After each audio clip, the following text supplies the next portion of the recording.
Les pompiers arrivent en me disant, bah voilà, le feu arrive sur la sapinière, là. Et ils me disent, bah si ça prend là-dedans, c'est pas comment on l'arrête. Le feu est arrivé, il a traversé la sapinière.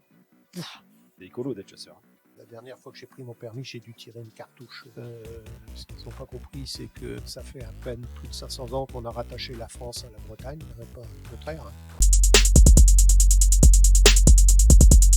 Bonjour à tous, Grain de Vérité avec Mika et Eric aujourd'hui, et puis Jean-Baptiste Le Floch, l'ex-dernier tonnelier breton, Voilà, puisque c'est ton fils qui a pris le relais. tout à fait. Mais du coup, c'est pas le dernier, puisque tu es encore là.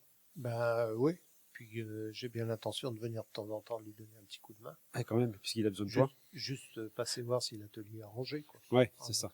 Ouais, un peu de rigueur. Parce qu'on le connaît. Ouais. Ouais. On le connaît, le Benjamin, c'est quand même. Faut le tenir d'aplomb. Faut le tenir. Faut le tenir d'aplomb. Est-ce que tu peux nous parler de toi, d'où tu viens, qui t'es, pourquoi la tonnellerie, etc., etc. D'où je viens, je suis né à Quimper, donc d'un papa breton, vu le nom que je porte, et d'une maman qui est du Bourbonnais, de la montagne du Bourbonnais.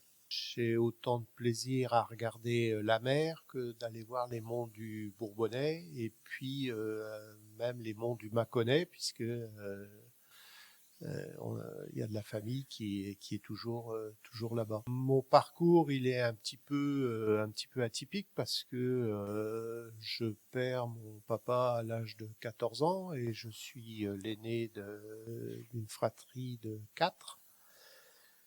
Et donc, je me mets au travail pour aider ma mère à élever mes frères, puisqu'on est mon père était agriculteur, donc pour tenir la ferme. Et puis, j'ai toujours été attiré par le bois, par la forêt. Et dès que j'ai pu, donc j'ai fait des études agricoles pour justement aider ma mère, mais dès que j'ai pu, je suis reparti vers la forêt. Donc mon premier métier, c'est la forêt. J'ai appris mon métier de bûcheron avec un vieux bûcheron du Morbihan, la vieille école, où on coupe les bois réters. Il disait toujours le cube est pas en haut de l'arbre, il est en bas. Donc Réter, ça veut dire réter le plus ras possible. Ok, Tu vois, d'accord. vraiment la souche la plus rase possible. Et puis c'était pas de l'abattage. Moi je dis qu'on cueillait les arbres. Des bois percés à cœur, pas tirer sur les fibres à l'abattage, pas respecter l'arbre en le coupant. Et puis j'ai pu faire un BTS et j'ai été embauché dans une scierie comme commis de coupe. Alors le commis de coupe, c'est celui qui va acheter les bois, qui va mettre en route les chantiers, qui va trier les bois, qui va approvisionner la scierie, vendre le surplus s'il y a lieu de revendre le surplus. Et donc je fais ça jusqu'à ce que donc il y a l'ouragan de 1987 qui arrive. Et l'ouragan de 1987, c'est plus de 230 km/h à la pointe du Raz. Et entre la Bretagne et la Normandie, c'est 1 200 000 mètres cubes de bois par terre. Ah oui. Et en fait, ça n'a pas foutu que les bois par terre, ça a foutu aussi toutes les petites scieries locales qui employaient 5, 10, 15 personnes. Donc ça a mis tout ça par terre. Donc là, je perds mon boulot. J'essaye de retrouver du travail, j'y arrive pas. Et donc là, à partir de là, je dis, bon ben, je monte mon entreprise. Donc je démarre sur une entreprise de travaux forestiers. Et puis c'est un peu compliqué parce que les scieries ont été mises par terre, le bois, il n'y a plus autant de boulot en forêt avec 1 200 000 mètres cubes par terre. Ça fait quelques années de récolte qui ont été mises à bas. Déjà coupé. Ouais. Donc, je me dis, il faut trouver quelque chose qui permette de travailler alors les jours où il fait mauvais temps et puis surtout avoir une activité autre qui permettent de travailler. Et parallèlement à ça, les producteurs de cidre et d'eau de vie et de pommeau en Bretagne sont en démarche d'AOC. Et alors de l'AOC pour le pommeau et de l'AOC pour l'eau de vie. Et il n'y a pas de tonnelier. Donc je me dis qu'il y a peut-être une carte à jouer. Donc là, ça fait à peu près 2 ans que je suis installé. Même pas, 1 an et demi. Et je me dis, bon, bah, il faut apprendre la tonnellerie. Donc là, je vais m'inscrire à l'école de tonnellerie de Cognac. Et je pars pendant 1 an, tous les lundis à 4 heures du matin. Et je rentre le mercredi soir, il est 11 heures minuit. Et le jeudi, le vendredi, le samedi, des fois le dimanche, je travaille à ma petite entreprise parce que j'ai payé ma formation. J'avais pas d'aide pour ça. Et puis je commence à chercher des machines. Et grâce au père Nompex, entre autres, à Christian et Robert Radou, j'arrive à trouver des machines, à trouver du bois. Monsieur Nompex, excuse-moi, Monsieur Nompex, qui était le formateur à l'école de Cognac à l'époque. Voilà, qui était le formateur à Cognac, puis qui travaillait chez Radou aussi. Il a travaillé chez Radou. Ça fait des sacrées journées, enfin des sacrées semaines, Ouais. et c'est très courageux, du coup, voire un petit peu fou même, de monter une entreprise, alors que les scieries Ouais, c'était figure. c'était fou de monter ça, alors qu'il n'y avait plus rien qui existait en Bretagne en tonnellerie. Moi, je suis allé voir le banquier et j'ai eu une discussion qui était intéressante. Quand on va voir son banquier, souvent, ce qu'ils aiment bien, c'est, voilà, le montant de l'investissement, c'est ça. Donc, qu'est-ce que vous apportez en apport personnel? Et qu'est-ce que nous, on doit mettre pour finaliser le projet?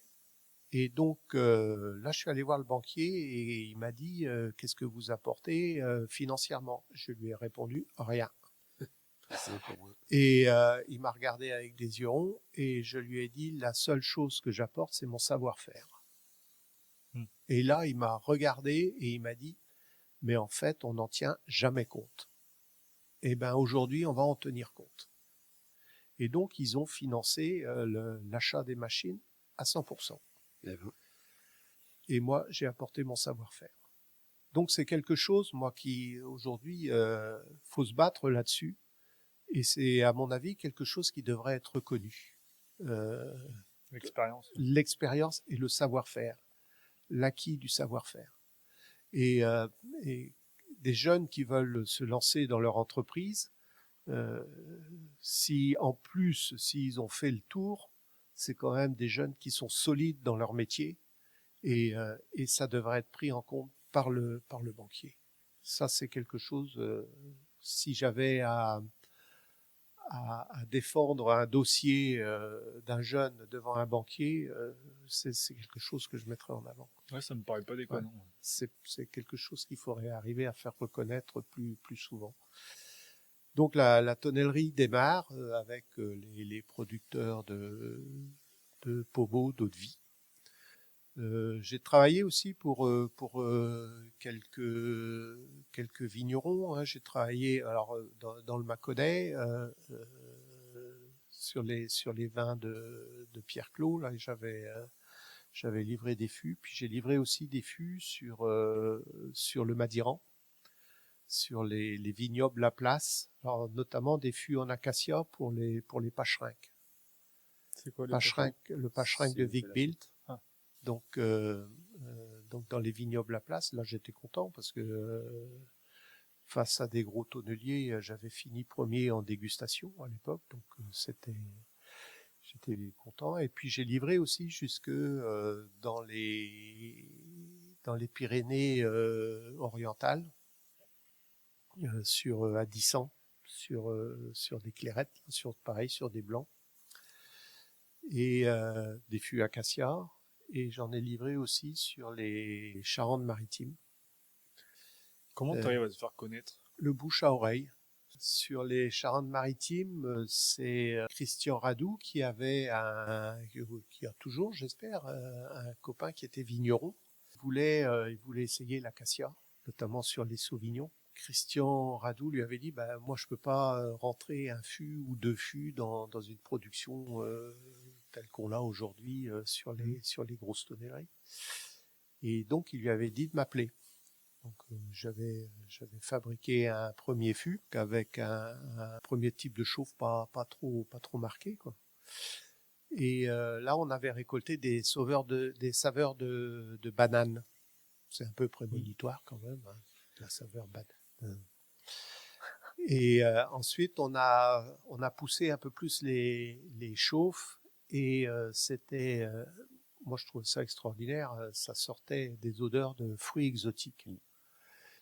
Et donc c'est vrai que ça apporte un élan au Sauvignon. Alors lui il assemblait, mais je sais que sur Addisson il faisait des cuvées acacia pures.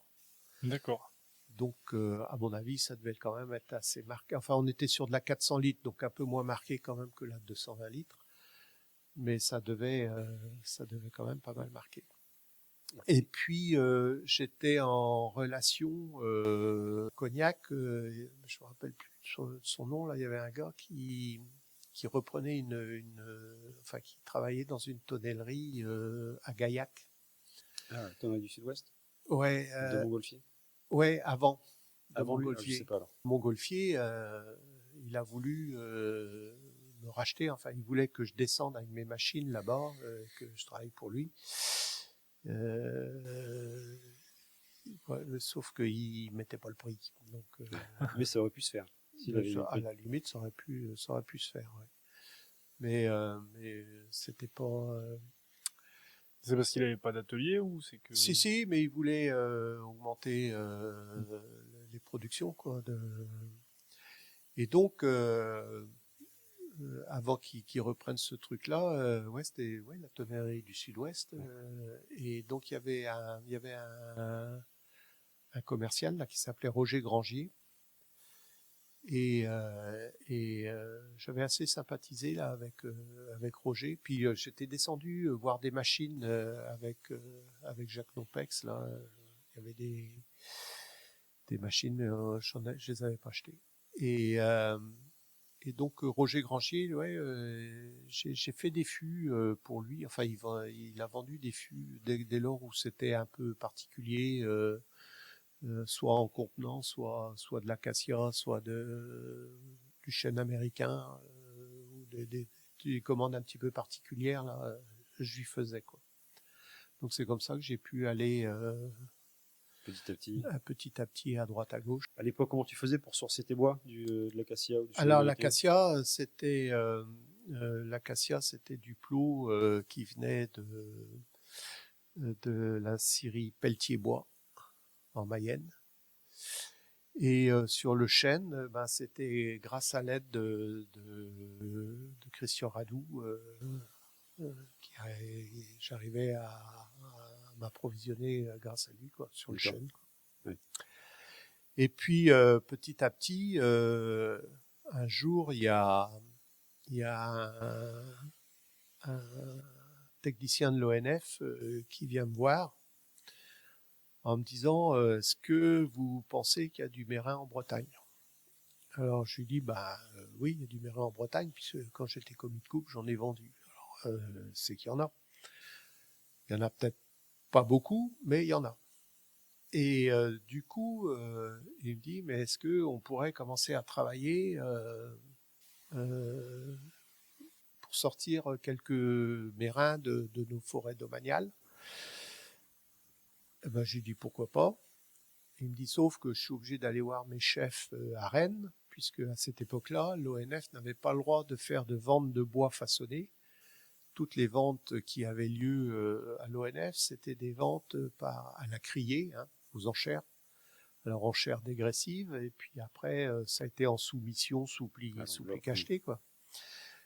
Et et donc il est allé voir ses chefs, et donc à titre expérimental, ils avaient le droit de faire des choses comme ça.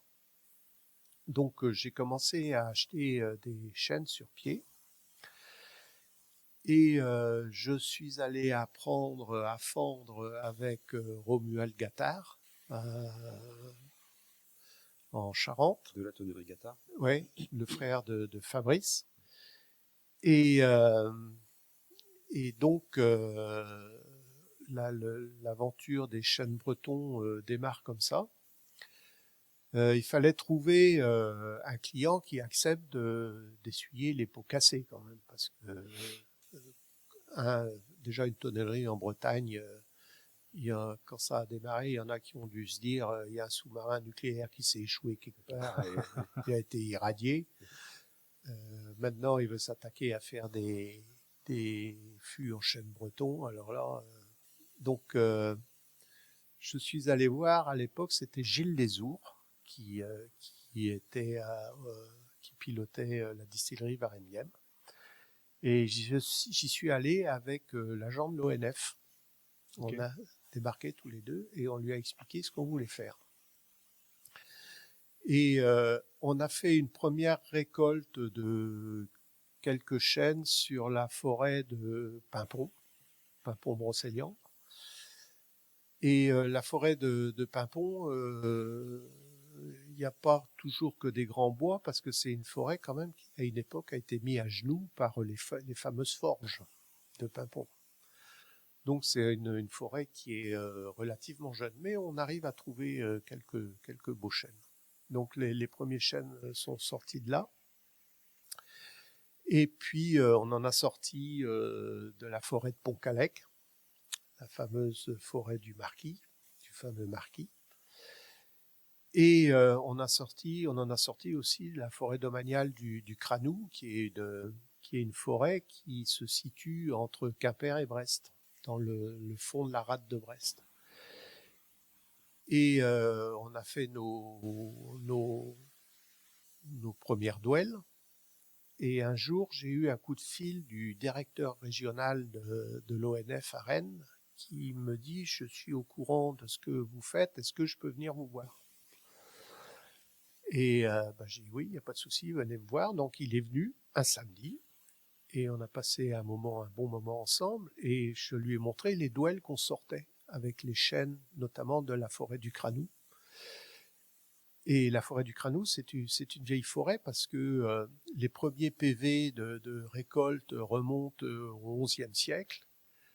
C'est une forêt qui appartient au comte de Rosemorduc, qui passe par le biais des alliances à Richelieu, et c'est Colbert qui la met en domaine royal. Donc c'est une très vieille forêt chez nous. Et donc je lui montre des douelles qui sortent de la forêt du Cranou. Et il me dit, est-ce que ça vous dérange si je vous prends une douelle? Je dis, vous pouvez même en prendre 2 si vous voulez. Donc il a pris 2 douelles et il est parti, et il est allé à la direction nationale à Orléans. Il est arrivé dans les bureaux et il a posé les douelles sur les bureaux et il leur a dit, d'après vous, ça vient d'où? Et ils ont commencé, ça vient des forêts de Rennes, ça vient des forêts de Mayenne, ça vient des forêts d'Indre-et-Loire, ça vient de... Et puis quand ils ont fini de tout réciter, il leur a dit, non, ça vient de la forêt du Cranou, dans le Finistère, qui est entre Quimper et Brest. Ils étaient tous scotchés. Comment ça se fait qu'ils n'avaient jamais été exploités Parce que c'est des forêts, initialement, qui étaient orientées pour la marine. D'accord. C'est des forêts qui ont été mises à genoux pour la marine, la marine du roi, parce que c'est pour ça que Colbert la met en domaine royal. Et c'est des forêts, les chênes sont axés pour ça. Alors il y avait bien une tonnellerie à l'Arsenal à Brest, puisque il y avait des fûts, il y avait des fabriques de fûts sur les navires. Et la tonnellerie de Brest, elle a fermé, elle a arrêté la production en 1962. C'était l'année de ma naissance. Et c'est un signe. Ouais, c'est assez. Et les machines ont été vendues dans les années qui ont suivi, quoi.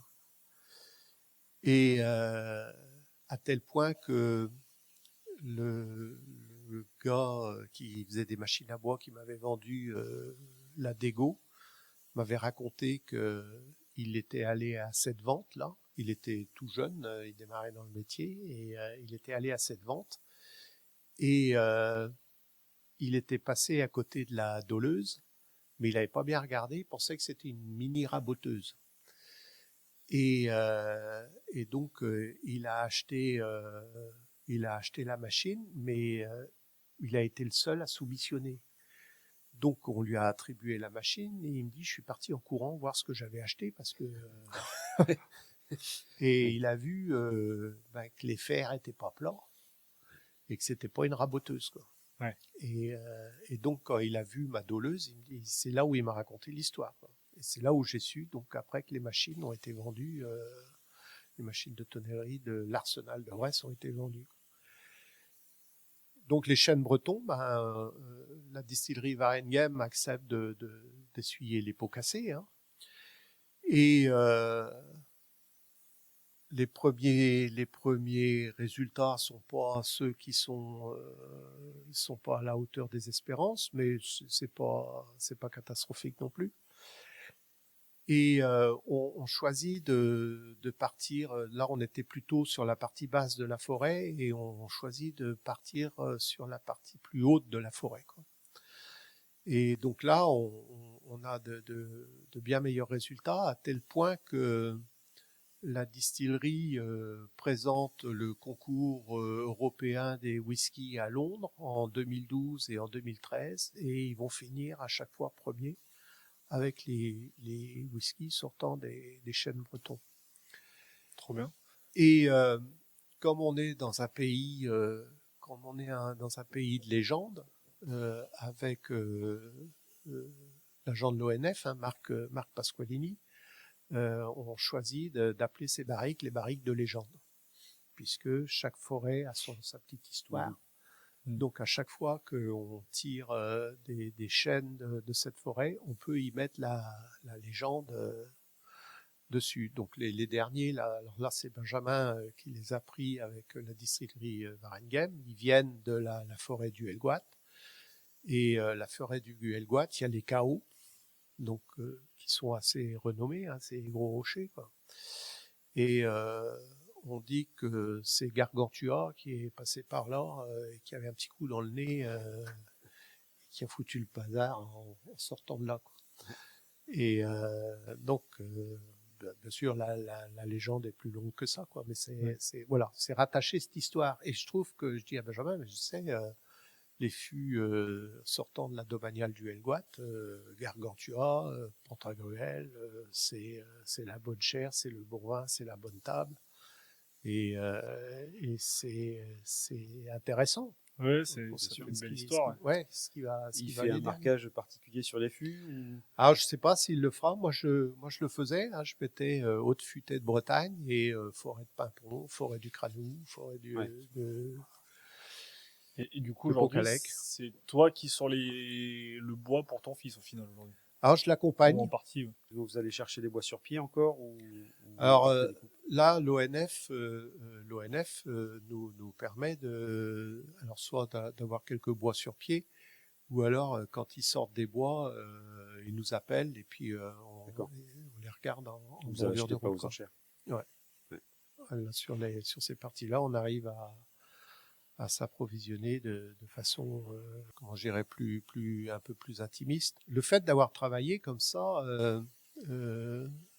Marc Pasqualini et ses collègues là ont continué à pousser à la roue, et ils sont arrivés en 2015 à faire classer une parcelle de la domaniale du Cranou en chênaies porte-graines. C'est la première chênaie classée en Bretagne. C'est quoi vous appelez chênaie? Alors chênaie porte-graines, c'est-à-dire que tu peux récolter, tu mets les glands en pépinière et tu produis du plant. D'accord. Donc et donc pour classer ça, t'as tout un protocole et une étude, et une fois que c'est validé, c'est signé par le ministre de l'Agriculture. C'est vraiment quelque chose de très très officiel, très codifié, très. Et donc en fait, c'est un peu une fierté d'avoir travaillé avec Marc là et qu'on ait pu démontrer que parce qu'il y a beaucoup de gens qui pensent que passer Rennes, point de salut. Ce qu'ils n'ont pas compris, c'est que ça fait à peine plus de 500 ans qu'on a rattaché la France à la Bretagne, hein, pas le contraire, hein, faut pas déconner quand même. Faut remettre les choses dans l'ordre quand même. Hein, et donc voilà, c'était de montrer qu'on est capable de sortir des bois de qualité. Et ces bois-là sont des bois, sont les reliquats de l'époque navale, en fait, ou trop jeunes à l'époque pour être coupés, certainement. Trop jeune pour être coupé, et c'est un esprit Colbert, parce que dans la marine, il fallait des bois tors, mais il fallait aussi des bois droits pour tout ce qui est les bordages de bateaux. Donc il fallait du bois de qualité, droit de fil, sans nœud. Donc il y avait quand même des conduites qui étaient faites dans ce sens-là. Surtout, ça a permis, et ça je l'ai su un petit peu en catimini, c'est qu'à une époque, ils se disaient on va enlever tous les feuillus, on va tout enrésiner. Et donc là, ils sont revenus sur une sylviculture du chêne. Mais une sylviculture du chêne, s'il y a eu un laps de temps de 40 ou 50 ans, mais on va mettre 50 ans, ça va être plus simple, où on n'a pas conduit dans cet axe de production de bois haut de gamme, les 50 ans qui sont perdus, il faut encore 50 ans pour rattraper le coup. Donc c'est un siècle dans la vue, quoi. Et puis surtout le chêne, aujourd'hui, compte tenu du changement climatique, alors là c'est peut-être plus le forestier qui va parler, mais sur les régions du centre, ça va être assez compliqué le chêne, parce que on va remonter plus sur des essences méditerranéennes. Le chêne, il est conduit avec le hêtre, et on sait que dans moins de 100 ans maintenant, le hêtre, il faudra vraiment monter sur les Hauts-de-France, et sur toutes les bordures littorales, ça va rester. Donc sur des zones comme chez nous, ça va rester. La Bretagne, ça va rester. Mais sur le centre France, le hêtre va disparaître. Parce qu'il fera trop chaud. Trop chaud, trop sec. Okay. Choc hydrique, choc thermique, voilà. Donc c'est plus des essences méditerranéennes qui vont remonter. Donc aujourd'hui, l'ONF, je pense, travaille plus, fait attention à ses conduites, parce qu'on a démontré qu'on sortait des bois de qualité. Donc les conduites sylvicoles ont changé, je pense. C'est une sacrée responsabilité, la gestion des forêts. Tu travailles sur plusieurs siècles, c'est pour les générations futures. Enfin, c'est. Puis comme tu le disais, c'est-à-dire que le retard coûte cher. Ah oui, le retard coûte très cher. Et c'est ce qui nous arrive aussi en ce moment, c'est-à-dire que on manque, nous en tonnellerie, on manque un petit peu de bois. Alors pas qu'il n'y ait plus de chêne du tout en France, mais c'est qu'on n'a plus de chêne mûr en fait pour nos besoins. Ouais. Parce qu'on arrive au début de l'ère industrielle, où on replantait pas encore forcément. Et voilà. Il m'est arrivé de faire ce qu'on appelle une coupe blanche ou une définitive, c'est-à-dire que les semenciers ont fait leur boulot, le semis s'est installé, donc on enlève les derniers semenciers et on laisse repartir le semis voilà. Et donc sur une des parcelles du Cranou, et j'ai dit à mes enfants que je passerais avec mes petits-enfants, et que je dirais à mes petits-enfants de passer avec leurs petits-enfants, pour leur dire que c'était leur grand-père, arrière-grand-père, arrière-arrière-grand-père qui avait fait la dernière coupe blanche, parce que moi je l'ai fait en 2003, et la prochaine sera programmée, si tout va bien, entre 2170 et 2200. Ouais. l'échelle temps est incroyable. Voilà. Ouais. Et donc, c'est tout ce qui a trait au bois, c'est l'échelle temps. Et aujourd'hui, ce qui est compliqué, c'est on est dans un monde où on vit à l'instant T, avec la technologie qu'on a aujourd'hui, avec toute la connectique qu'il peut y avoir aujourd'hui. On vit à l'instant T. Et comment expliquer à une génération qui vit à l'instant T qu'il faut 10 générations de forestiers pour faire un chêne? On n'est plus sur le même monde, on n'est plus sur la même planète.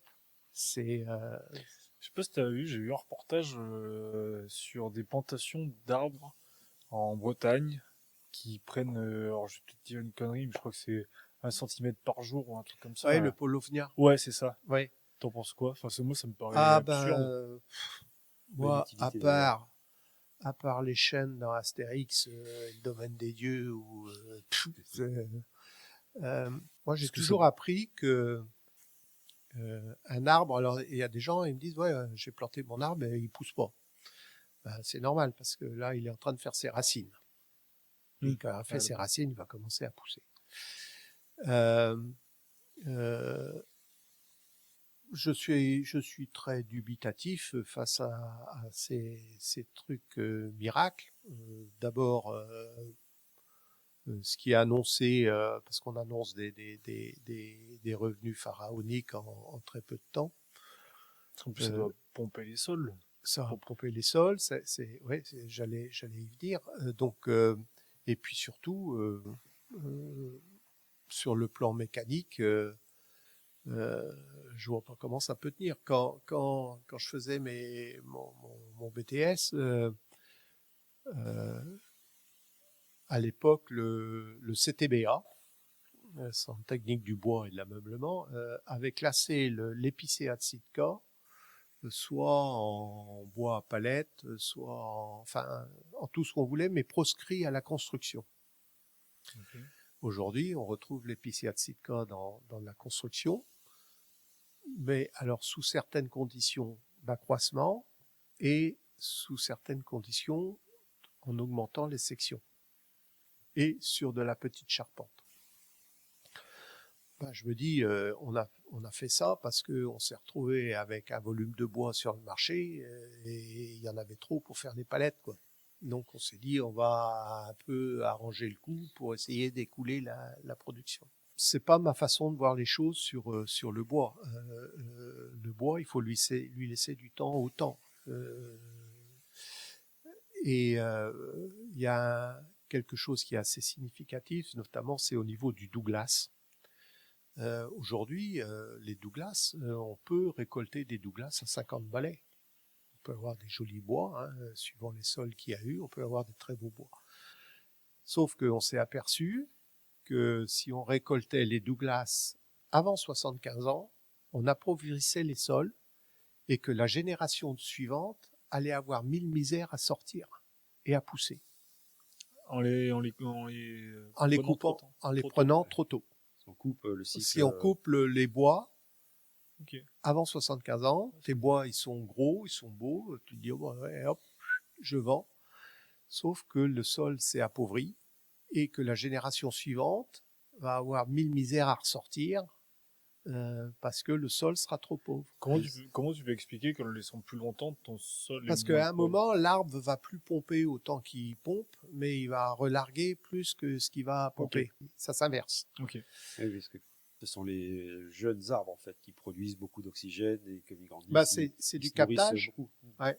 Et donc, puis à un moment, les vieux arbres, ils captent plus rien. Oui, ils sont presque inertes. C'est ce qu'on disait avec Vincent. C'est que le gros émoi qu'il y a sur les coupes de vieux arbres, oh mon Dieu, l'arbre bicentenaire, on le coupe, quelle misère, quel malheur. Il ne sert plus à grand chose cet arbre. Ben, voilà. Alors qu'en replantant 2 ou 3 pour le remplacer, on régénère réellement. Eh ben, on capte du carbone. Parce qu'aujourd'hui, l'enjeu, c'est, alors on dit, il faut plus couper de bois. Très bien. Alors, on coupe peu de bois, mais on construit encore, on va quand même pas retourner dans les cavernes.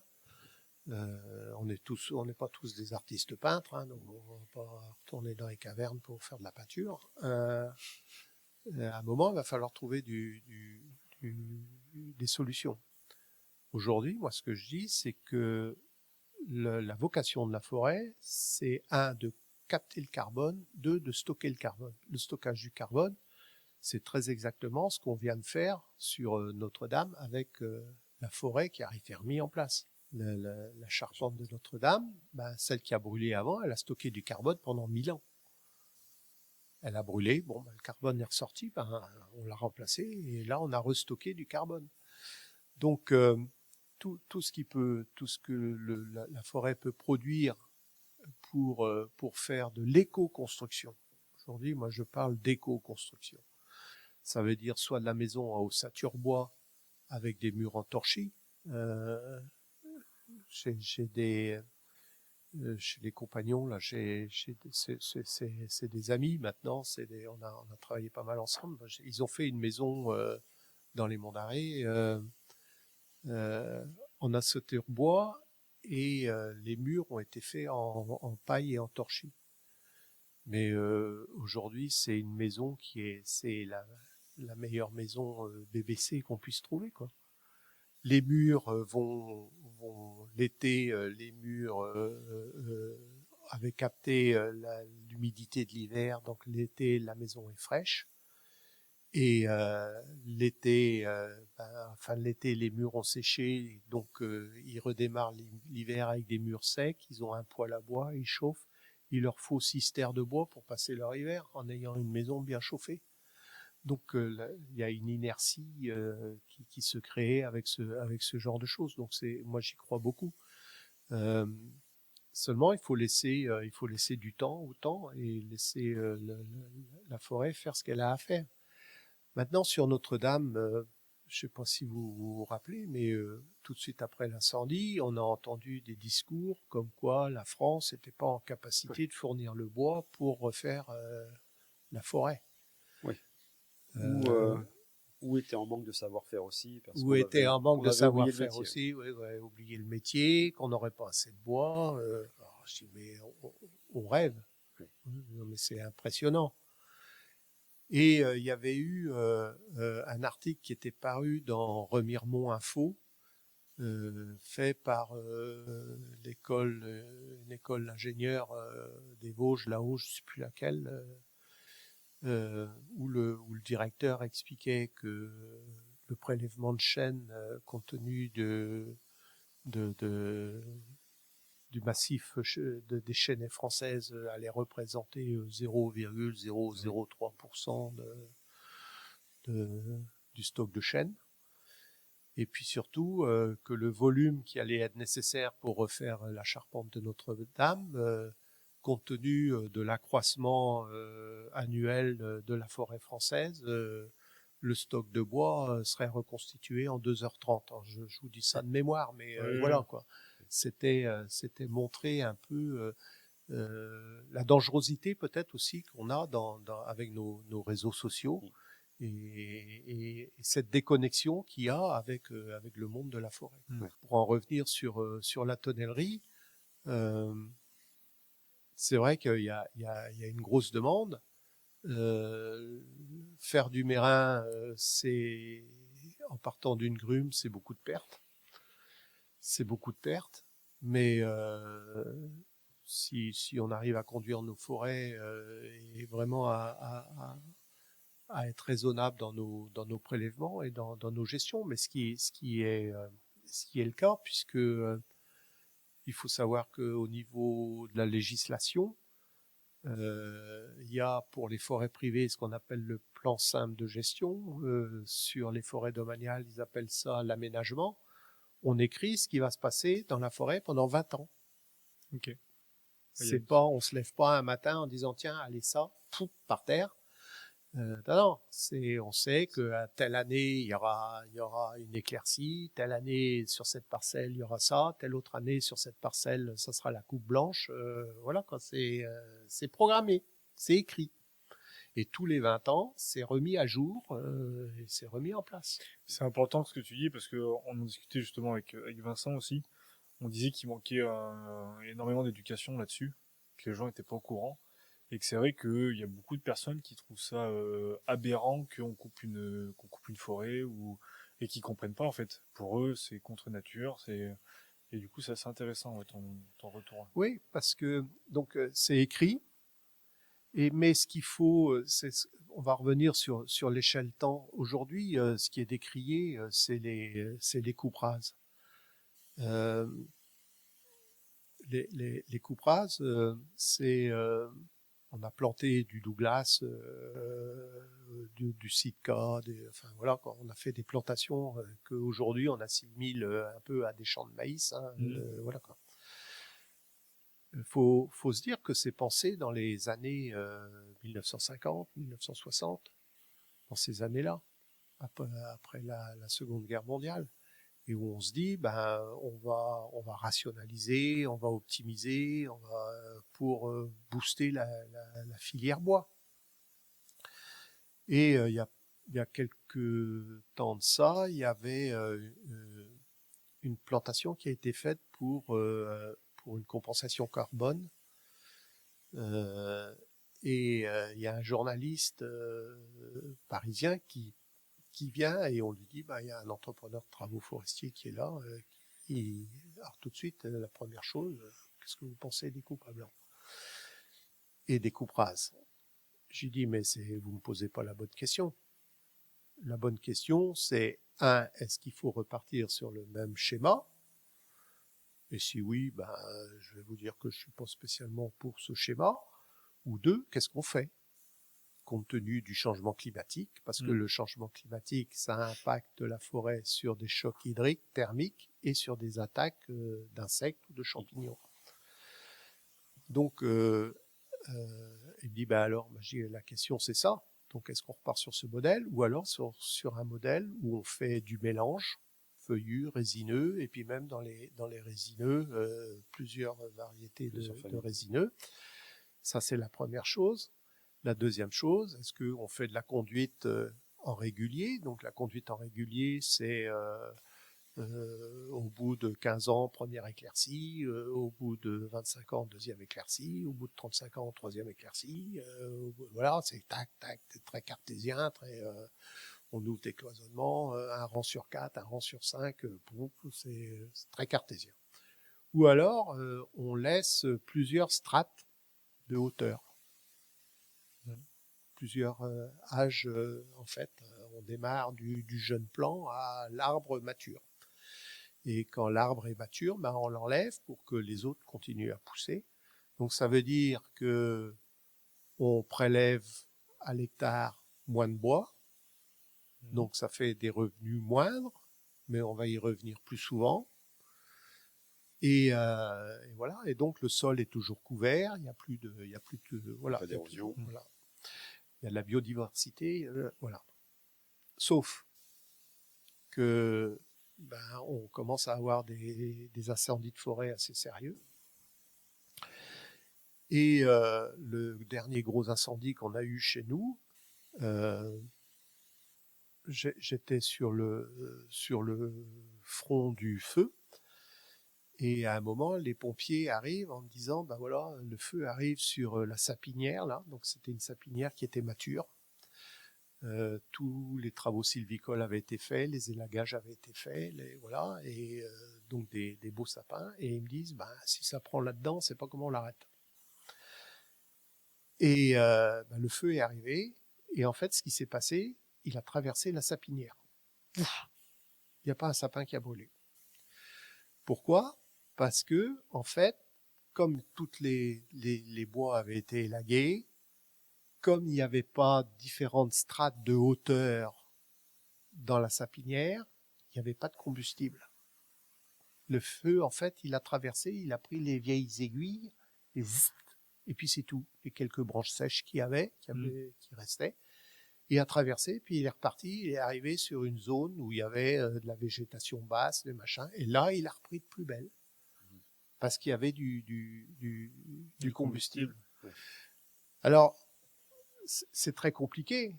Est-ce que si on fait de la conduite en régulier sur les parties matures, le feu n'aura pas un gros impact parce qu'il n'aura pas de combustible. Si on fait de l'irrégulier, ben la forêt sera plus forte, elle va mieux tenir le choc, Les sols seront toujours couverts, surtout s'il y a du mélange.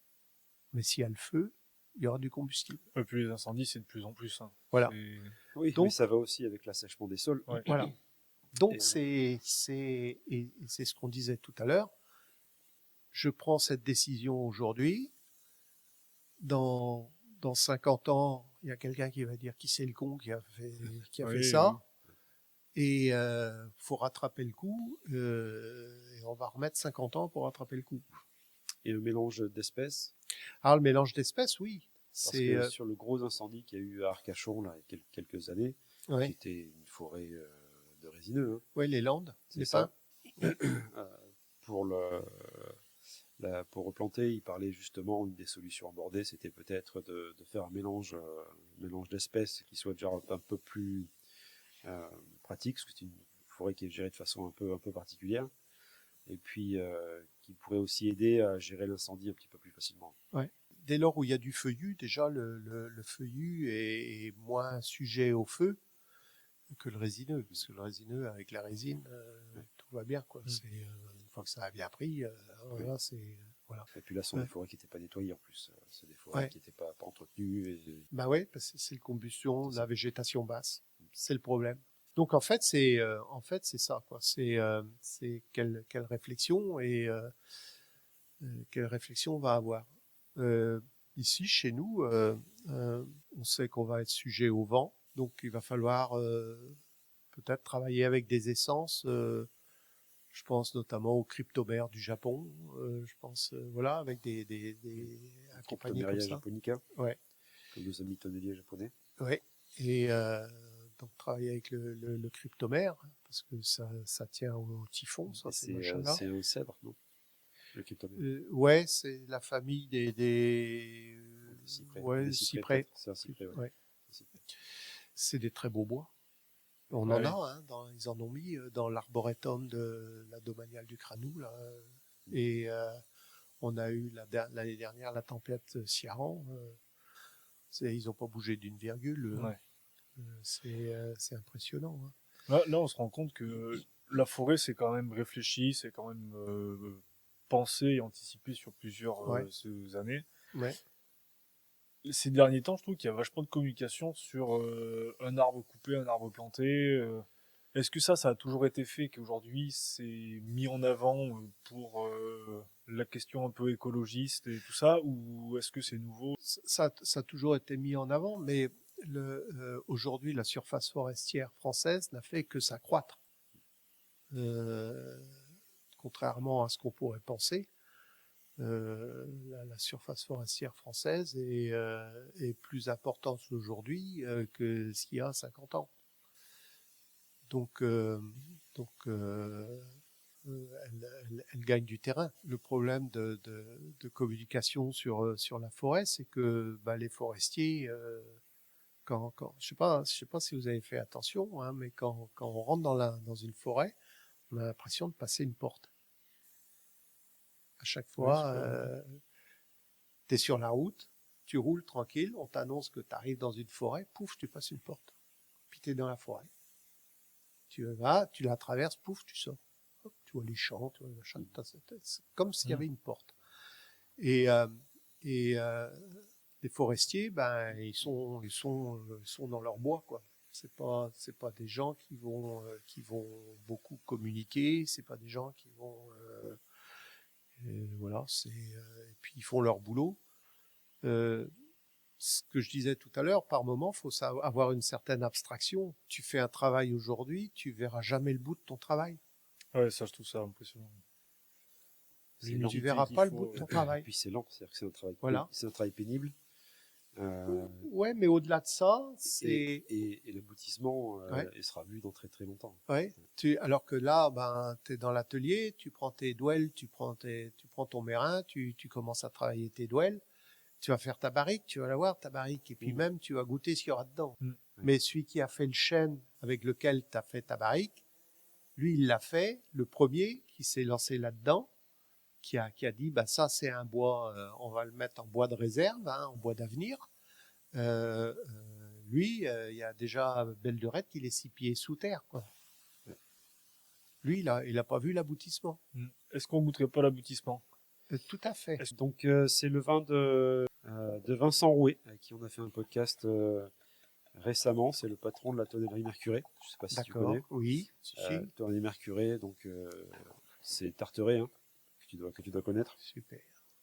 Dont Salon Attaché, c'est un Sauvignon, c'est Stéphane Gros qui le fait. C'est un célèbre vigneron genevois, plus grand que la vie. Un gars qui est assez connu. Donc il fait des essais sur tous ceux qu'il touche. Et donc là, on a un Sauvignon un peu boisé. Il y a 10% de Bonneuf, c'est des 500 litres. Et sa petite phrase préférée, c'est « Tant que ça fait du bien, ça fait pas de mal ». Oui, c'est Très belle phrase. Très belle phrase. On va en faire des t-shirts encore. Ouais. Bah, santé, merci à Vincent. Petit clin d'œil à lui. Vincent. Oui. Ouais. Et puis, comme on dit chez nous, Yermad. Yermad. Yermad. Yermad. Yared. Santé. Santé. Du coup, là, ce matin, on a fait l'interview avec Benjamin et il nous a dit que tu le voulais pas en tant qu'apprenti chez toi. Non.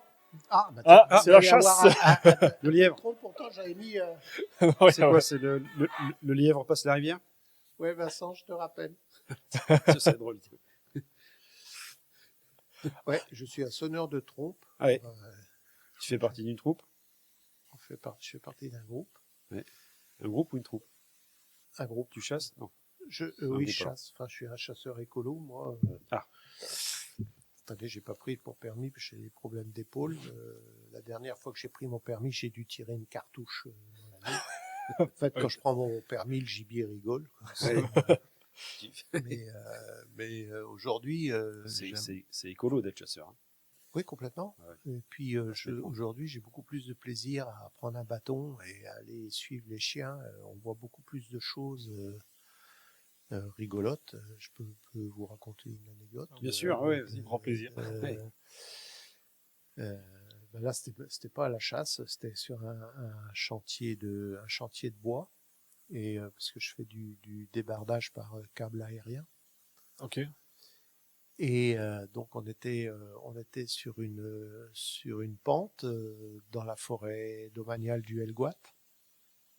Et puis on avait installé la ligne, on allait commencer à tirer du bois.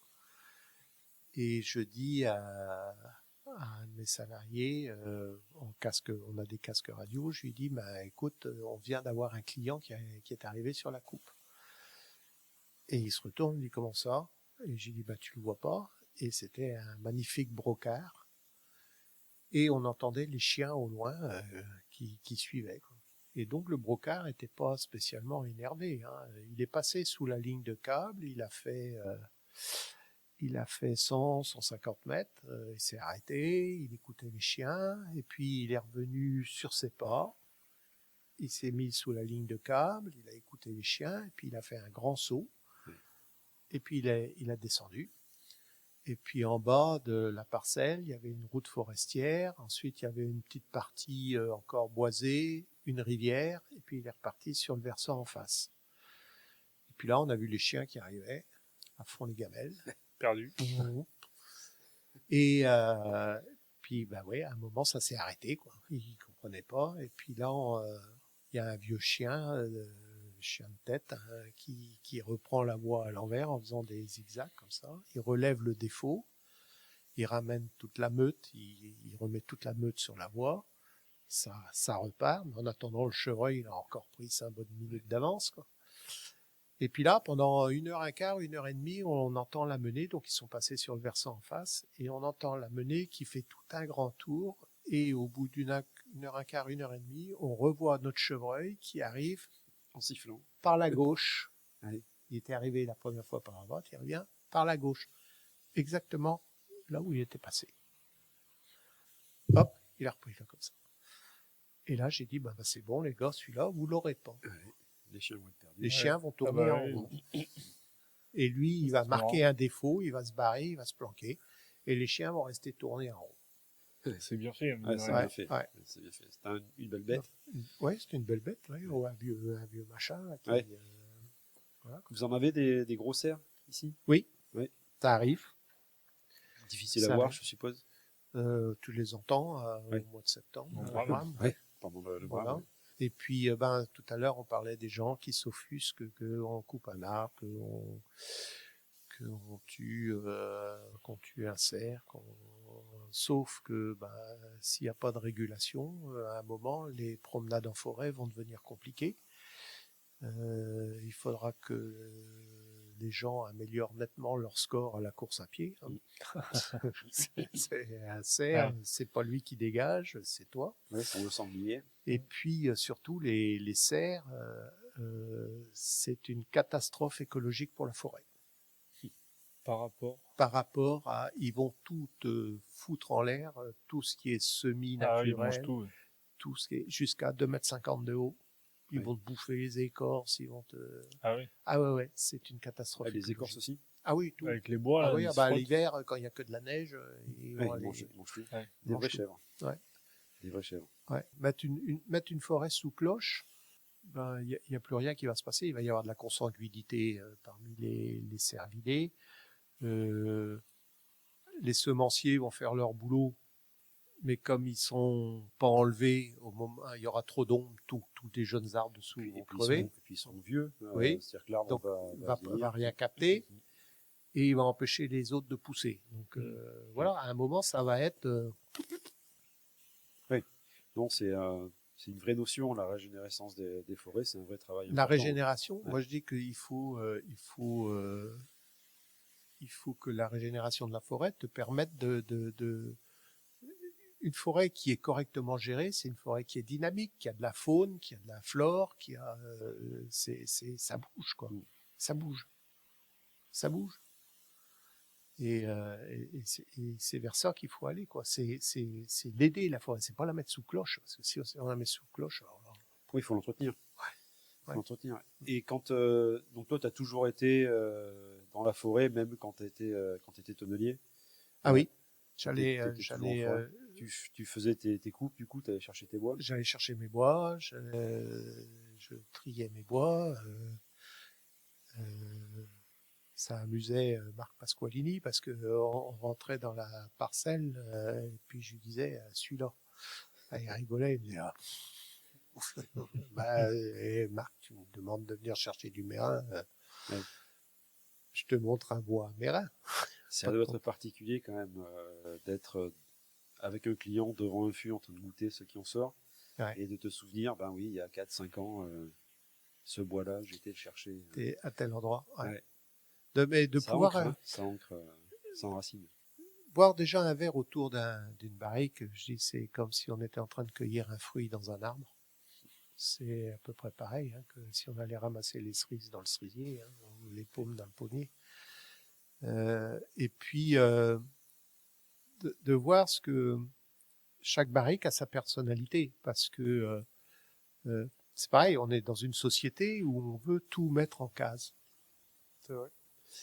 Et souvent je dis expliquez-moi pour le bois comment on va faire pour classifier à outrance un matériau qui est parfaitement hétérogène dans sa conformation, sa structure et sa texture.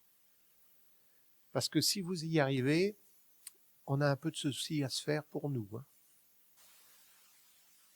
Oui. Si on y arrive, il faut passer au bois suivant, qui sera non, différent. Mais si on y arrive à tout classer, et c'est ce que je dis toujours, je dis chaque barrique a sa personnalité, parce que elle a été faite avec un ou deux chênes qui ont été pris là et pas là. Et là, il y avait un type de terre, il y avait une ambiance forestière, il y avait des myrtilles, donc des sols acides, donc on va trouver des goûts qui vont être particuliers, ou c'est des fonds avec un peu plus d'eau, donc on risque d'avoir des goûts un peu herbacés, voilà quoi. Donc chaque barrique a sa personnalité. Donc comment tu définirais la différence entre un chêne breton et un chêne du centre France, par exemple? Il y a une spécificité bretonne? Les chênes, c'est la même espèce. Alors, de toute façon, on en a que deux pour essentiellement. Alors, on va pas parler du chêne américain, mais le chêne pédonculé et le chêne rouvre ou chêne Cécile. Euh, sur les forêts du centre, là, on va prendre la mythique forêt de Tronchet, où on est sur des sols qui sont beaucoup plus siliceux, c'est des chênes qui ont un peu souffert, hein, Pousse lentement, c'est ce qui fait la qualité des grains. voilà, donc où on a des grains qui sont très fins, très subtils. Nous, on est sur des sols qui sont quand même plus argileux, alors on va quand même avoir des grains relativement fins. Mais il faut quand même qu'on fasse attention où on prélève. Si on descend trop bas sur les forêts, donc sur les bas de forêt qui vont être des sols plus humides, on va avoir des égouts qui vont pas qui vont pas être au rendez-vous. Surtout sur les alcools où on a quand même une pénétration de l'alcool dans le bois qui est quand même relativement importante. Donc c'est vrai que il faut faire attention où on va les prélever. Maintenant sur la qualité des bois, on est capable de sortir des grains relativement fins. Alors c'est tout le dilemme qu'il y a avec les producteurs d'eau de vie, parce que sur les eaux de vie qui sont produites ici, alors puis je dirais même les eaux de vie de fruits en général, euh, on va pas faire comme le cognac ou l'armagnac, où on va aller chercher du tanin, où on a besoin, la barrique est là pour structurer et apporter un caractère au cognac ou à l'armagnac. Sur les eaux de vie qui sont ici, sur l'eau de vie de pomme, la pomme doit rester dominante. Le fût n'est là que pour souligner. Alors, les grains fins, ça va bien pour ça, parce que les tanins sont plus subtils. Sauf que les grains fins, ça va pas pour l'oxygénation des eaux de vie. C'est tout le dilemme. Faire de l'assemblage du coup. Alors, moi, à un moment, dans les discussions, je disais, à un moment, c'est déjà d'avoir des bois qui sont bien ressuyés, bien secs. Bien séché. Et c'est de changer les fonds et de passer les fonds en gros grains. Ou alors changer quelques douelles. Et plutôt les douelles sur les bondes, contre-bondes, pour augmenter les oxygénations. Et changer d'épaisseur. C'est compliqué de changer les épaisseurs parce que, je sais pas si tu as vu, mais ils gerbent. Ouais, correct. Ouais. Donc, les empilos, il faut que les fûts soient il faut qu'il y ait un peu de bois quand même, quoi. Donc là, vous auriez en Bretagne, les alcools ont les mêmes besoins que les alcools de cognac, où il faut donc du coup non, des grains plutôt gros. Plutôt différent, parce que cognac, ils vont aller chercher des tanins, donc ils vont aller chercher. Et nous, c'est pas spécialement ce qu'ils vont. Si, ils vont en chercher, mais beaucoup de façon plus subtile. Faut pas que la pomme disparaisse, quoi. En fait, il faudrait la subtilité du grain fin avec l'oxygénation du gros grain. Il vous faut des fûts à vin presque, parce que le vin, en fait, c'est la même chose. Il faut pas que le bois masque le raisin. Tout à fait. La pomme, c'est peut-être un petit peu subtil, un petit peu plus subtil, mais c'est quasiment le même profil. Le vin, déjà le vin, on va sur quart épaisseur, donc c'est pas très profond, quoi. Et puis la différence, parce que moi je corrige souvent, les gens disent du vin vieilli en fût de chêne. Je dis non, le vin est élevé en fût de chêne, pas pareil. Ouais. Et il vieillit en bouteille. Quand il a le temps de vieillir. Quand il a le temps de vieillir. Souvent je prends l'exemple des Madirans, qui sont déjà à la base des vins très tanniques. Et quand tu leur mets un petit coup de fût de chêne, tu récupères encore un peu plus de tanin. Donc je dis, il faut avoir une certaine force psychologique pour être capable de passer devant la bouteille pendant 10 ans sans la toucher, quoi.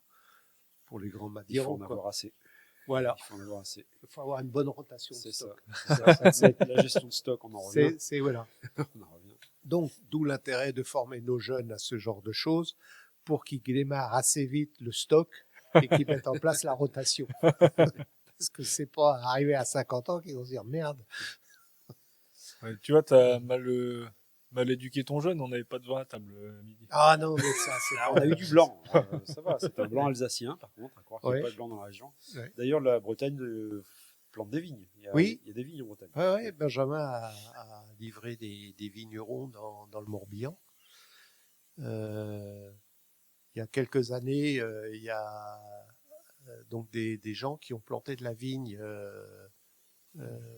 mais à titre personnel. Et puis, ils s'étaient montés en association. Et ils cherchaient un nom pour l'association. Et donc, il y a un écrivain qui s'appelle Gérard Hall et qui a une plume très pétillante et qui avait dit on va appeler l'association Merde à Colbert. Parce que c'est Colbert qui avait fait arracher les vignes en Bretagne. Ouais. Et aujourd'hui, il y a des vignerons qui s'installent, qui vont vendre leurs produits, donc qui sont installés comme vignerons. Alors, on va rester sur les blancs pour commencer, parce que moi j'ai goûté quelques rouges qui avaient été faits par des vignerons bretons amateurs. Les maturités sont là, il faut peut-être des cépages. C'est Qui va déjà, froid un peu. ouais, il faudra pas aller chercher déjà des vins trop tanniques parce que La Syrah en Bretagne, ouais, non, ça va pas le faire. On n'est pas prêt. Non, pas prêt. Encore attendez quelques dizaines d'années, là, 10 ou 20 ans, peut-être, Ouais, avec le réchauffement. Là, Tu sais pourquoi Colbert avait fait arracher les vignes? Non, attends, tu vas me le dire. Non, je sais pas. C'était une Non. vraie Ah, question. moi aussi, je pensais que t'allais le dire. C'était une vraie question. Non. Non. Comme je Non, disais à ton fils, je pense qu'il devait y avoir des problèmes d'alcoolémie qui ne devaient pas lui convenir Non, ou pas en Bretagne. d'efficacité. pas en Bretagne. Ah bah non, en Bretagne, non, c'est bien connu. On est des gens raisonnables. Non, je sais pas. Est-ce que c'était pour favoriser notre culture ou La pomme, c'est les Espagnols hein, qui nous l'amènent la pomme. Enfin, elle est arrivée d'abord par chez les Normands, puis après chez nous. Ouais. Et non, puis de toute façon, la vigne, c'est les Romains qui l'avaient amenée, mais ça devait pas être. C'était avant Colbert. Oui, puis ça devait pas être spécialement buvable, quoi. Oui, ils faisaient pas les mêmes. Ils faisaient pas. Enfin, ils faisaient du vin pour mettre avec des épices et mélanger avec de l'eau parce que les eaux étaient pas bonnes en fait. Ouais. Mais j'ai livré un vigneron du pays nantais. Qui fait du muscadet. Ouais, mais il fait plus que ça, hein, parce qu'il fait des vins un petit peu liquoreux. Il travaille sur des vieux cépages. Il travaille. C'est un passionné de son métier. Hein, et il m'expliquait que donc il suivait la climatologie aussi. Et il me dit, mais aujourd'hui, Nantes a la climatologie de Bordeaux des années 60. C'est marrant que tu dises ça parce que je me rappelle d'un appel que tu as fait à Benji quand on était à Brive, il y a 5-7 ans, où tu nous avais dit à tous les deux, les gars, faut monter une tonnellerie à Nantes parce que le climat va se réchauffer Ouais. et tout va remonter. Ouais. Et tu vois, c'est rigolo. Il faut remonter une tonnerie à Nantes. On aurait Il y a peut-être eu, dû l'écouter, l'ancien, finalement. Parce qu'il y a eu des grosses tonneries à Nantes. Il y avait les Dabins. Il y a eu la à tonnerie, Saint-Fiacre. il y a eu la tonnerie mécanique de Nantes, qui était une tonnerie énorme. Ouais. Comme il y a eu dans beaucoup de villes en fait à l'époque où ce vin-là se vendait bien. Mais qu'est-ce qui a fait que ça a plus marché? Ça s'est passé à la cuve. Ouais. Tu sais, à une époque, ils avaient sorti, il y avait un article qui, alors, je me rappelle plus, qui était sorti en disant les vins élevés en fût de chêne sont cancérigènes. Alors, Ah oui. vive les cuves. Mm. Puis un jour, il y a un article qui est sorti dans une revue scientifique tout aussi sérieuse en disant que les vins élevés en fût de chêne sont excellents pour les maladies cardiovasculaires. Et bon, c'est reparti la barrique. Ouais. Ça t'a jamais intéressé, toi, les gros contenants? Alors j'ai fait juste les plus gros, c'est 500 litres. Ok. Ouais, mais pas de cuve et foudre. Pas de cuve et foudre. J'ai réparé. D'accord. Ça m'est arrivé de réparer. Donc là, j'étais redescendu voir le père Nompex en disant j'ai un foudre à réparer, je fais comment? Tu fais comme ci, comme ça, allez, hop, Sur le papier, ça a l'air simple. Ouais. Et puis voilà, pour Saint-Tré-la-Douelle, j'étais parti demander à l'atelier de charpente marine un peu plus bas de me prêter une étuve. Une aventure, quoi. Oui, puis j'avais C'était un gros foudre. 30 hectos. Ouais, bien assez gros hein, pour un Pour premier. une première ouais. fois. Ouais. Je pense que les tonnelleries, toutes ces grosses tonnelleries là qui ont arrêté leur activité, c'est marrant parce que c'était des tonneries énormes qui sont plus grosses que nos grosses tonneries aujourd'hui en France et dont on a complètement perdu la trace. En fait. Ouais. C'est dû à plusieurs choses. Tu as l'industrialisation déjà, Oui. où on a arrêté de mettre les choses dans du bois parce que c'était pas que des fûts à liquide, c'était aussi des fûts, des caisses quoi, pour matière sèche. Le phylloxéra, qui a fait beaucoup de mal. Ouais. Et puis les guerres, hein, qui, je pense, ont fini d'enlever la main d'œuvre dans ces ateliers. Bah, tu vois, la guerre 14, il y a un mot qui est passé dans le lexique et dans le dictionnaire de la langue française, c'est baragouiner. Baragouiner. C'est dans le dico, ça. Oui, tu entends baragouiner. Qu'est-ce qui baragouine? Et en fait, c'est les soldats bretons, les poilus bretons, qui réclamaient aux officiers bara et gouin. Bara, c'est le pain. Gouin, c'est le vin. Okay. Et donc, les officiers qui ne comprenaient pas, ils disaient, mais qu'est-ce qui baragouine? Ils vendent du pain et du vin. Bara et gouin.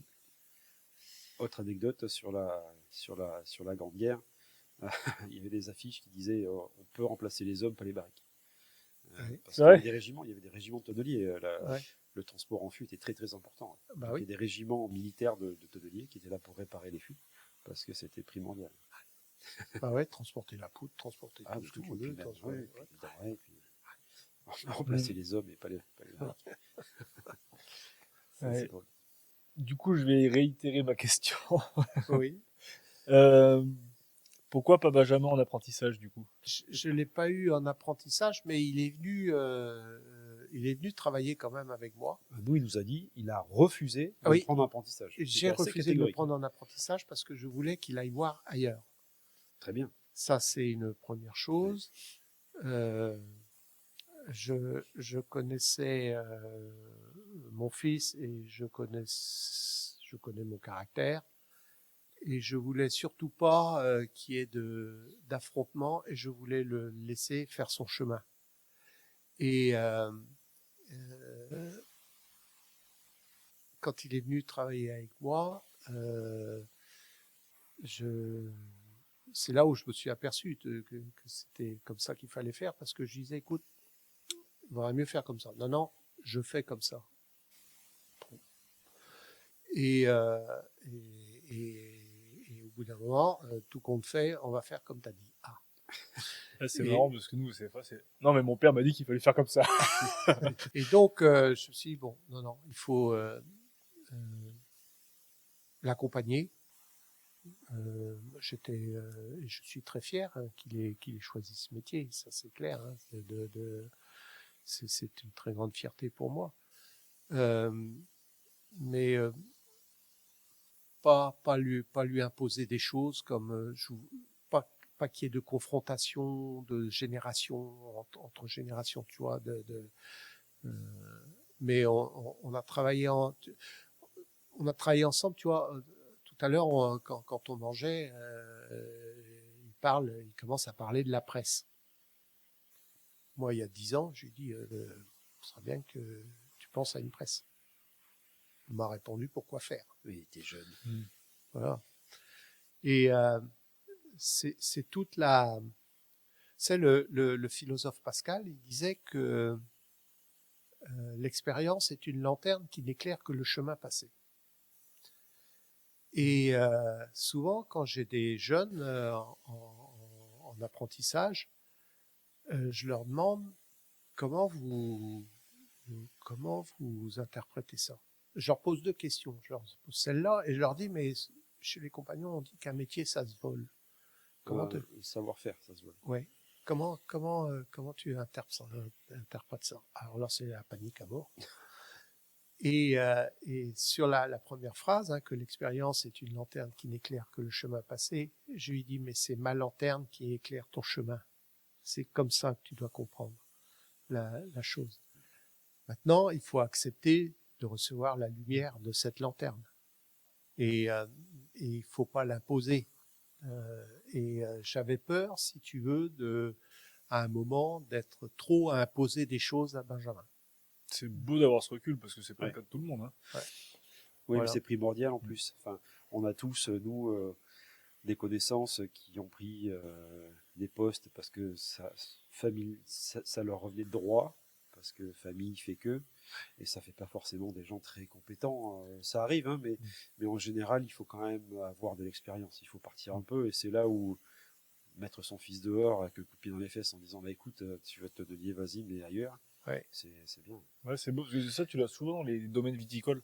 Le jeune qui reprend le domaine de son père, mais que le père reste toujours dans le domaine, Ouais. où en fait, le jeune peut pas faire ce qu'il veut parce que c'est quand même le père qui a la méthode Ouais. et qui est Et derrière. puis si tu veux t'émanciper, il faut de l'expérience. Il faut être capable de dire non, non, non, mais moi je sais, j'ai vu. Alors faut Voilà. écouter l'ancien, hein, toujours, hein, faut pas lui tourner le dos, mais ça te donne de l'assurance quand tu as fait que tu t'es déjà trompé ailleurs.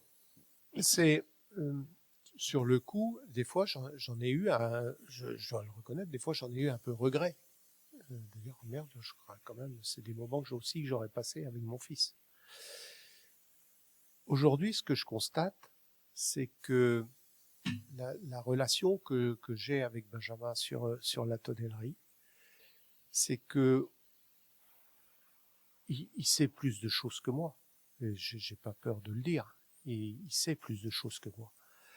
Mais il y a des moments, il prend son téléphone en me disant, papa, comment tu ferais ci ou comment tu vois ça. Du coup, c'est complémentaire. C'est la reconnaissance du fait que je l'ai laissé faire son expérience, aller là où il estimait devoir aller, faire ce qu'il estimait devoir faire, et de l'accompagner s'il avait besoin, puisque je l'ai accompagné quand il me l'a demandé, et aujourd'hui d'avoir cette relation où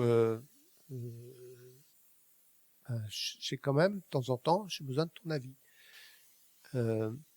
J'espère pouvoir, ma retraite approchant, pouvoir venir de temps en temps l'aider ici. Mais quand je vais rentrer ici, je vais lui dire, qu'est-ce que je fais? Ouais, je redeviens, je suis ton ouvrier en gros. Voilà. Qu'est-ce que tu m'as appelé, tu as besoin d'un coup de main, je fais quoi?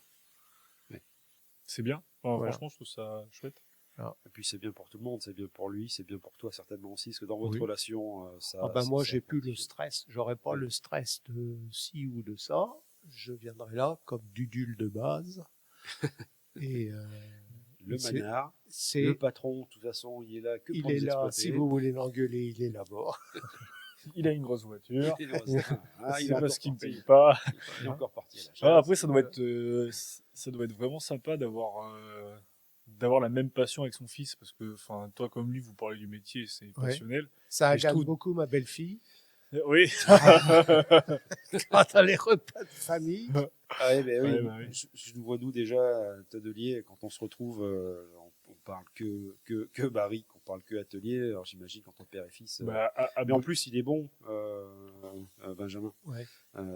Et puis, enfin, tu connais les marchés, tu connais le bois, donc forcément, il y a moyen de passer des week-ends et des week-ends entiers à parler que de ouais. ça. À Brive, là, quand on faisait des repas, eh ben, j'invitais des copines pour qu'elles discutent avec Hello. Parce que nous, on savait. Et en fait, on a eu essayé. Une fois, on s'est dit, bon, ok, on parle pas barrique. Oui. Ah ben ça dure pas commence à longtemps. parler fleurs, ah ben le jonc, machin, barrique, tu vas bien de retomber sur le sujet, tu repars, et systématiquement. Mais c'est chouette, parce que du coup, c'est qu'on aime ce qu'on fait, et ça n'a pas de prix. Tout à fait. C'est... Moi, je trouve ça vraiment bien. Tout à fait. C'est un métier, c'est un métier de passion parce que je dis toujours que déjà il faut réunir, quatre opposés. Pour faire une barrique, il faut quatre opposés. Il faut la force, la douceur, l'eau et le feu. Ça, c'est Et- un joli t-shirt. Et avec quatre opposés, tu sors une barrique. Des Frièches disaient la tonnellerie, c'est un métier de, ça va être l'horlogerie fait à grands coups de marteau. Oui. Voilà. Et c'est exactement ça aussi. On fait un Ouais. travail qui est assez précis finalement. Ouais. Par contre, on tape toute la journée. Oui. Ouais. Et avec plaisir. C'est partir sur du faux pour arriver sur du vrai. Tu as l'air d'aimer lire. Si tu avais un livre en tête pour définir ton expérience. Le livre en tête. Alors là, je suis en train de lire La vie secrète des arbres. On sait aujourd'hui que quand tu fais une coupe définitive, une coupe blanche, que tu enlèves les derniers semenciers de chêne, on sait que les souches vont aider tout le semis à repartir. D'accord. Vont booster le semis. Donc ça veut dire que sous terre, il y a une relation qui se passe entre, il y a une connectique entre les arbres, assez dingue. Et sur la parcelle du Helgoat, là où on était en train de sortir des sapins de Norman. Normalement, quand tu coupes un sapin, la souche elle pourrit.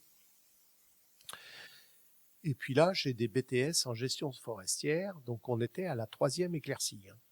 Donc il y a des BTS en gestion forestière qui arrivent, et je leur explique un peu ce qu'on est en train de faire, le débardage par câble aérien, et je leur dis, mais il n'y a pas quelque chose qui vous interpelle là, ça vous choque pas? Non, pas de réaction, rien. Et je leur dis, mais vous voyez, là il y a eu une éclaircie de fête, donc là il y a un sapin qui est là. Là, il y a une souche qui a été coupée, et après, il y a un autre sapin. La souche qui a été coupée, ça vous interpelle pas, alors regarde. Puis il y en a un qui fait, ah si, il y a un bourrelet de cicatrisation. En fait, la souche, au lieu de pourrir, elle était en train de faire son bourrelet de cicatrisation, donc ça voulait dire que la souche d'avant et la souche d'après étaient en train de lui donner un coup de main à cicatriser. Et donc, si tu lis La vie secrète des arbres, on va t'expliquer tout ça, toute cette connectique qui existe et qui fait que ce qui se passe au-dessus, c'est un peu grâce à ce qui se passe en dessous. Tu penses que c'est un système de défense justement pour éviter que tu aies une maladie qui rentre par la souche et qui aille infecter les racines voisines? Non, parce que si tu as une maladie, elle va rentrer.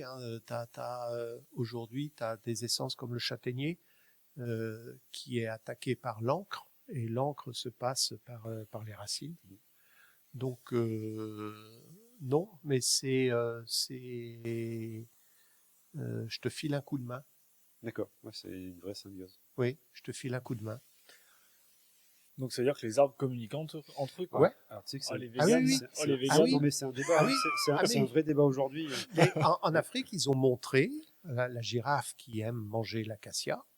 Donc l'acacia, chez nous, on n'en a pas de l'acacia, on a du robinier, faux acacia. Le vrai acacia pousse qu'en Afrique. Mais ils ont prouvé que quand les girafes arrivent sur les acacias, quand elles attaquent, commencent à s'occuper d'un acacia, ils libèrent une espèce de toxine qui part avec le vent, qui prévient tous les autres que les girafes sont arrivées. Et à ce moment-là, ils se mettent à produire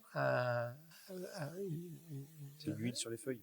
Ouais, qui devient infect, quoi, amer, quoi, la girafe. D'accord, ok. Ouais. Non, mais il y a un tas d'études qui sont faites pour justement prouver qu'il y a une communication. Communication chimique. On ne sait pas trop comment ça se passe dans chimique, certaines plantes. Voilà. Il y a communication, il y a langage, puisque alors, il y a les girafes, mais il y a d'autres plantes aussi qui, quand il y a une attaque de scarabée ou autre chose, elles arrivent à changer le goût en fait des feuilles. Ouais. C'est-à-dire qu'il y a une plante qui va subir l'attaque, et quand le parasite ou l'animal va changer de plante, en fait, il va arrêter parce que c'est plus bon. Ouais. Ouais. Ah non, mais les véganes, attention. Et puis de toute façon, les véganes, si on chasse pas, ils vont avoir du mal à manger. Oui. Il va falloir les protéger, les véganes. Ouais. Non, j'ai remarqué, même en discutant avec Benji, t'as l'air d'avoir un rapport avec le compagnonnage assez proche. D'où ça vient? Alors, si ce qui m'est arrivé dans la vie n'était pas arrivé, je pense que j'aurais fait le compagnonnage. En tonnellerie, tu penses? Oui, oui, Ou autre chose? ou autre chose, Mhm. mais j'aurais fait le compagnonnage parce que euh, c'est un état d'esprit qui me convient. C'est un mode de vie qui me convient. Euh, c'est peut-être aussi ce qui va un peu aujourd'hui, dans le monde dans lequel on est aujourd'hui, sauver un peu les meubles auprès des jeunes. Mm. Cette façon de faire et j'espère qu'elle va perdurer. Euh, après, euh, la, c'est vrai que j'accompagne quand on me demande de recevoir des jeunes sur le tour, que ce soit en forêt aujourd'hui ou à l'époque en tonnellerie, mais aujourd'hui maintenant c'est la forêt. À l'époque aussi c'était aussi la forêt et la tonnellerie. Je le fais facilement parce que c'est un public attentif. Donc c'est toujours agréable quand tu transmets d'avoir des jeunes qui écoutent et qui sont là parce qu'ils ont besoin de capter, ils ont compris qu'ils étaient là pour capter du savoir. Euh, J'oublie jamais ce que m'avait dit le, le père Nompex quand il avait fini en me donnant toutes les duels de rebut à contre-fil. Ta pièce de maîtrise. Ouais, ma pièce misère. Et il m'avait dit n'oublie pas ce que je t'ai appris et donne-le à celui qui mérite de le recevoir. C'est beau. Et j'ai jamais oublié ça. Et c'est voilà. Donc c'est resté toujours ma philosophie, ma ligne de conduite. Ça doit être une fierté du coup de voir que Benjamin, du coup, en plus de reprendre l'entreprise, de reprendre la passion, se lance là-dedans aussi au final. Aussi, Et puis se l'approprie. Il n'a ouais, pas juste ouais, repris la boîte de son père. Il ouais. a fait, Oui, il a oui, fait la sienne. Ouais. Et puis surtout qu'il ait retrouvé Charles. Ouais, ça c'est incroyable. Et qu'il ait retrouvé Charles et Charles, eh ben, c'était une fierté quoi, d'avoir amené ce jeune là où il est aujourd'hui.